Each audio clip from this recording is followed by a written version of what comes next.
a person who only has a little bit of blindness, you could confront them and they might be able to receive your confrontation, actually receive the words that you're saying and say, oh, wow, I can see that. But as it gets stronger, the blindness is too strong. So what narcissism allows you to do is have a blind spot, right? To have this chaos in your life and simultaneously believe that you're absolutely perfect. So I was in that spot where I had this blindness because I was actually creating chaos that I wasn't aware of. I was creating this chaos, but I thought I was perfect. And so the only thing that got through to me, and I mean, you can see from our story, it's years and years of chaos and years of pain. So a little bit of narcissism can go a really long way. And that's what happened in our relationship, that a little bit of blindness, a little bit of pride, a little bit of narcissism went a really long way. So when Solomon talks about in Song of Songs, catch for us the little foxes, the little foxes that ruin the vineyard. Yeah, I mean, for us, that was a little fox. It was actually a big fox, and essentially. So I had a little bit of blindness, which was, hey, I basically thought I was perfect in the marriage. I was like, God, I'm doing nothing wrong here. I couldn't see where there's anything that I was doing wrong, where there's any space that I needed improvement. But Alanna just had so much going on. So I was like, And God, I admitted it. yeah, she did. I mean, it was obvious. And so we'd get counseling or whatever, and it'd be like, whoa, that lady's got some issues that we need to confront and deal with. And so, but the pain didn't stop from all of that. And the pain started getting unbearable and the pressure started getting unbearable. And we'd come away from our classic kind of conversations of that just weren't working out around sex and just this classic cycle that we'll get into more soon.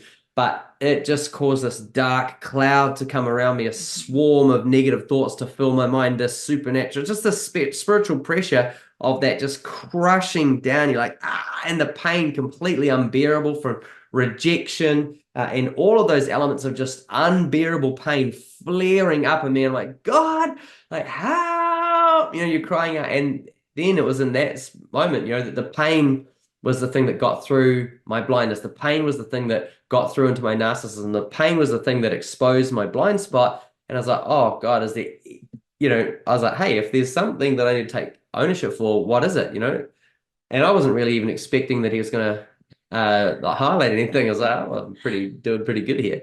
But he was like, what about this? And he just ripped off the blindness. He just ripped off the blind spot. And all of a sudden I saw, oh, wow, there's some massive blind spots that I've been having in our relationship.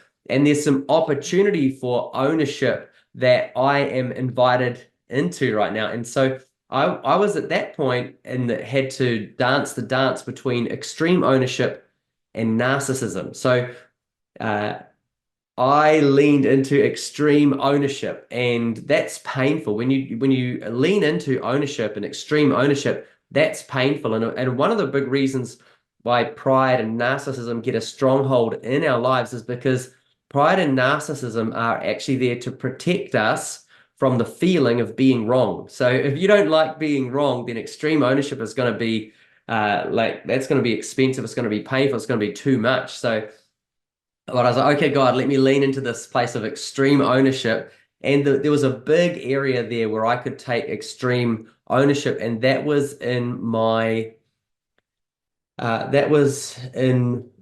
the way that I punished Alanna emotionally. It was in the way that I was trying to manipulate her and control her with unsafe emotions and unsafe atmospheres. And we're going to get into that more shortly in the emotional pathway. We'll go deeper into the whole cycle that went through. But I realized, oh my gosh, here's a big space for extreme ownership. And it was going to be really hard. Once he exposed it to me, I'm like, yes, I'm willing to go there, but I knew it was going to be really hard.